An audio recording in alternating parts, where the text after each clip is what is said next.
Squad, it's your boy E back at it again with another dope legendary video, and today I am back with another Audi video.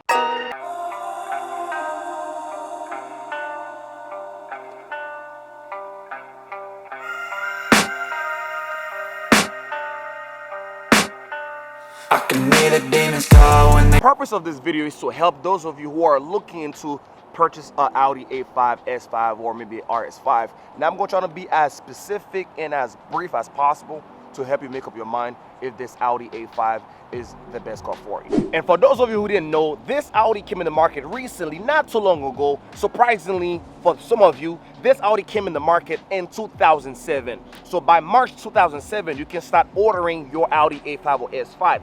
By June 2007, you can, that's when they start delivering the A5 and the S5, and that came with three type of engine. The first engine that was available around that time was the 3.2 FSI V6 engine and the 3.0 TDI Quattro 6-speed automatic transmission, and with the 1.8 TFSI. So in 2007, that's when you could actually start purchasing the S5 and the A5. So now we're going to talk about this specific Audi that I have here, which is the Audi A5 S line. So now for those of you who are probably interested into buying the Audi A5 S line, or whichever Audi that you want, maybe the S5 or the A5 and the RS5, and I'm going to talk to you a little bit about why these three cars are almost the same exact car, and the main difference is the engine. And if you are a car enthusiast as I am, the main thing that you look at before you purchase a vehicle is what type of engine and transmission that I have to play with.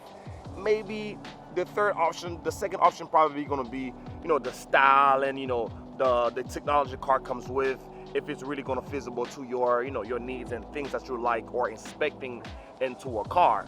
But with that being said, you guys, let me talk to you a little bit about what type of engine do we have in transmission in this Audi right here. Boys and girls, this is it right here. This is the engine of the Audi A5. So now in this Audi, we have a V6 engine, which clearly stated right here. That's the FSI engine, which is the V6 that comes with a 6-speed automatic transmission that can provide you 665 horsepower and 243 pound-feet of torque. So pretty much this car, this is definitely not the fastest, not the slowest, but one of the reasons why I like this engine is it is very, very tunable.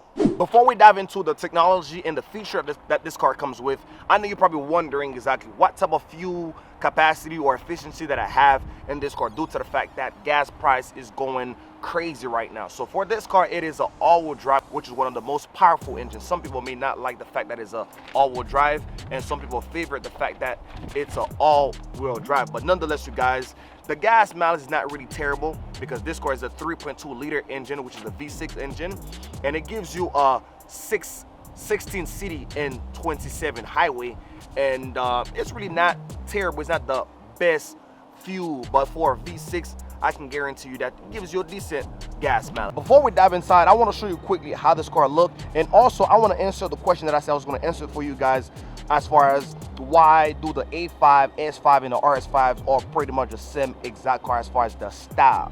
So pretty much, if you notice, this is Audi A5, but the bumper you're looking at is the RS5 bumper, which makes this car look like an RS5. There's nothing in the front that would tell you that this car is an A5. But the only thing that I need to do by the time I'm done with this car, because there's a lot of stuff that I still need to do, is the badge the car from the A5 logo S line that's in the back here. And also I already have the diffuser change for the Quattro tips, which again, I'm going to get the exhaust done. Stay tuned for that video. So pretty much, if I were to debadge the car and show you this car from the outside, you would not know if this is an A5. That goes for the S5 as well. So all the parts are exchangeable, within these three models, which is the A5, S5, and RS5. You just want to make sure that you have the same year and the design is not so far off. But quickly, you guys, let me show you this car's look. Immaculate. It's really nice, and there are a lot of things that I need to do. But quickly, I want to give you a tour, and we're gonna go in details as far as the technology this car comes with and why I feel like it's worth buying a car like this, and you can never go wrong with this Audi or the S5 or the S5. As far as the rim, a lot of people doesn't like this rim design. Some people do, and I'm one of the people that I'm kind of okay with the design, but nonetheless, the car would probably look better with some, you know, aftermarket rims and eliminate the gap that you see in between the fender and the tire itself. But anyhow, you guys, in this car, you're gonna find a 245/40/19 tire size, and that's for the front. And as far as the back, this tire is the wrong size, but let me go on the other side. I can make sure that I give you the right tire size. And the back has the 245/40/19, which is literally the same exact size. So and you get the two different sizes as far as the front and the back and the stagger setup. But as far as this Audi here, it comes with a square setup, which means that the front tire is the same thing as the back tire. Front tire, same thing as the back tire. But quickly, guys, if you ever not sure what tire size that your car comes with, even though in the car I have 245/40/19 setup, which looking at it right here shows 245/40/19, that's still the wrong size. The stock, or the size that the car is supposed to come with, is 255/35/19, which the previous owner maybe couldn't find that tire size, or maybe it was too expensive, and they chipped their way out by putting the 245/40/19 tire, but the actual size is 255/35/19. So if you ever have any issue, just make sure you look for that sticker that looks like this, and you're gonna get the actual size of your car type. This car has a lot more stuff I need to do to it, but nonetheless, you guys, I want to show you why this car has a lot more technology than the majority car that you're gonna find in the market. For 2010, you're gonna see that this car has memory seats right here, so where you have two set up with different ways of how you can set up your seats, and you also have the automatic mirror setup, so where you can, you know, adjust your mirror, and you have automatic windows. And nonetheless, you guys, you have the power seats, how you can set up your seats, and you have that little extended, you know, option here where you could, you know, extend the seats all the way up if you're one of the people with long legs. All right, now quickly, let's talk about some more technology that this car comes with. For 2010, again, I don't know how many cars, maybe a Camaro, or maybe if you want to compare this to any car that you have in mind, you have the power seats right here, so for the driver and the passenger side, and you have dual AC. Let me turn the car real quick. So you have dual AC where you can actually, you know, adjust your AC temperature. It will tell you exactly the speed and also the temperature you put it on. This is amazing for 2010, and the style of this car is amazing, guys. I mean, I love all of this. So now let's talk about some more stuff. You have navigation right here. You have the info. You have the car, which is a setup of different ways you can set it up. You have your setup here where you can connect your phone and everything. So if you look at it here, you have that telephone option. So if you log in your phone or you connect your phone to it.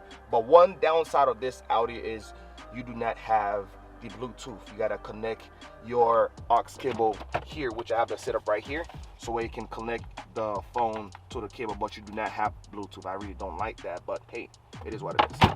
And you also have that media button where you're gonna find this in the 335i if you were to compare this car to another car as far as the compatibility. So this has the little media button here, which allows you to navigate through the screen up there as far as the option that you want to set your car based in. So pretty much you have a lot of stuff here that you could do. There's a lot of buttons. You feel like you're in a spaceship sitting in this Audi. And now, guys, we're gonna be talking about the space and how comfortable it is to drive this car on a daily basis. Can this be like a daily drive? For a two-door car, space is always a concern, and the comfortability of making this a daily driver is always a concern. So quickly, I'm going to solve that issue for you by telling you exactly how much space do you have in this Audi. First, let's start with this, because I couldn't remember all of this by heart, so I have to read it from a paper. So pretty much we have the shoulder headroom by 39-inch, the rear headroom by 36, and you have the shoulder room again, which is 54-inch, and the rear shoulder room is about 59-inch. And this car can sit about 4 people, even though we have seat in the back, but as far as the leg room, you do not have that much. Also, guys, this car comes with a sunroof. The sunroof doesn't open, but it only slide open, you know, slightly. Let me quickly show you exactly how far you can open this window. So you only press this button here and it open this wide, and from the outside. So now the next thing, or the next option that you have in this car, is you have 3-car garage. 3 different ways you can set up, you know, 3 different, you know, garage door that you can sit in your car. and you have the automatic lights and stuff like that. Pretty much this car is filled with a lot of technology for 2000. All right, guys, we're about to take this car for a drive. We're gonna talk about some more stuff, and I know your main concern is, can this be daily driven? Yes, this car is amazing, and I promise you, if you buy this car, you're gonna enjoy this car every day. You're gonna get every bang for your buck. So now in this car, you might be able to find up to even 3 to 4 different trim packages, as far as the A5 or the S5 or the RS5. So this one again is the A5, which is the S-line trim package, and this one comes with a paddle shifter. As you can see in the back, we have a paddle shifter back here. So and that's one of the reasons why, if you watch my last video, I could not upgrade the new steering wheel that I purchased, because I totally forgot that the stock one comes with a paddle shifter, and the other one that I purchased didn't have the paddle shifter. So I had to return it and rock this one for now. Maybe I'm going to show you exactly when I get a new steering wheel with the paddle shifter and all the new stuff that I want. And also, this car is very comfortable, and it's not as small as a lot of people think it is. It's very spacious, and it's really fun to drive. I mean, if you want to step into the horsepower, you want to be, you know, have more muscle, definitely this may not be the best option as far as the 3 options that I mentioned, which is the A5, this one right here, the S5, and the RS5. But as far as the fuel economy, out of all 3, this right now will give you the best fuel economy and make you look sporty, and also make you feel good about yourself. So now, to be honest with you, I don't want to be biased, but owning this car has been the best thing so far. A lot of people questioning the reliability, how reliable these cars are, and a lot of people are really putting in their mind that it's expensive to own these cars. Indeed, it could be expensive. It all depends on, you know, the condition of the car from the purchase date, you know. So it all depends on, you know, the condition of the car since the day that you purchase it. If you buy a bad car from the get-go, so you're gonna be spending a lot of money. But if you could make sure you do your homework and make sure the car is good, I promise you're gonna enjoy this car, even though the parts are not as cheap as a Corolla or Toyota. But it's not like a car that's gonna break down every 5 seconds. Those cars don't break down easily, but when they do, if you don't know what you're doing or have a mechanic, you might be paying an arm and a leg to get it fixed. But as far as the space, if you have kids and you have family, this may not be the car for you. But if you're a young guy like me, you don't have any type of these responsibility as far as kids, you know, family, or people you have to drop off every once in a while, or whatever the case might be, I mean, this may not be the ideal car for you, because you don't have a lot of leg room, even though you're not the one that's going to be sitting in the back. But if you want to be, you know, want your passenger or whoever that's riding with you to be comfortable, this is not the ideal car. Even though they're going to be able to sit, but the leg room may not be that much.